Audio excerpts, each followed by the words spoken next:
I'm Chris Berman. Well, let's get straight to the action. In our first game this week, we had the Steelers come away with a decisive 10-point win. In a long-standing NFC rivalry, we had the Cowboys pick up win number 2.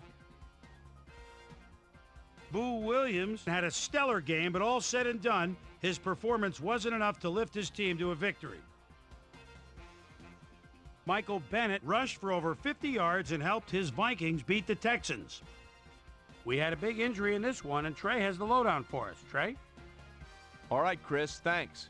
Luckily, we had a relatively injury-free week, which makes my job just that much easier. Chris Lewinsky might be the biggest loss on this list. A hairline fracture of the arm is the initial report, and the doctors are saying he'll be out for the rest of the regular season. There's a chance, however, they'll get him back for the playoffs.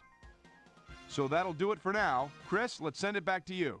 Up in historical New England, we had the Patriots come away with a 2-point nail-biting win.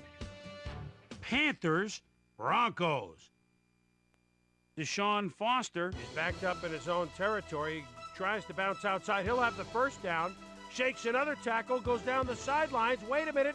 Yes, the ref said his feet were in. He could go all the way, 73 yards.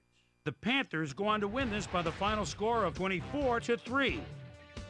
Down in Qualcomm Stadium, we had the Chargers get nipped by 3 points.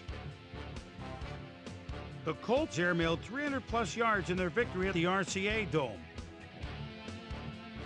The Packers won at home, but will take to the road next week to meet the Lions. Lavernius Coles stepped it up this week and gave his team some added firepower for the win. In a long-standing AFC rivalry, we had the Bills pick up their 3rd win of the season. We had a big trade also of note here. Trey's got the lowdown for us. Trey? Over now to news of a trade that might have some ramifications. Sam Adams leaves the Bills and will be on his way to the Steelers. And just his presence in the middle of that defensive line should be a big plus for their run defense. In exchange, they'll get someone to beef up their roster. Kimo von Oelhoffen is just one of those guys you love to have on your team. He'll be an immediate factor for his new mates. Cardinals, 49ers.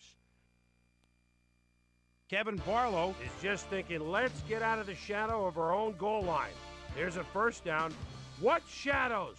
The only shadows are the defenders behind him. He could go all the way. A 98-yard run. The 49ers win this one by the final score of 21-18. Corin Robinson pulled down 100-plus receiving yards and helped his Seahawks beat the Rams. And last but not least, we had the Lions come away victorious. So that'll just about do it. But before we go, I'm going to toss out a few game balls to my prime-time players. Each and every one of these men had a week to remember. That'll do it, sports fans. I'm Chris Berman, and thanks so much for joining us here in the Bristol studios. We'll see you next week right here on ESPN, the worldwide leader in sports.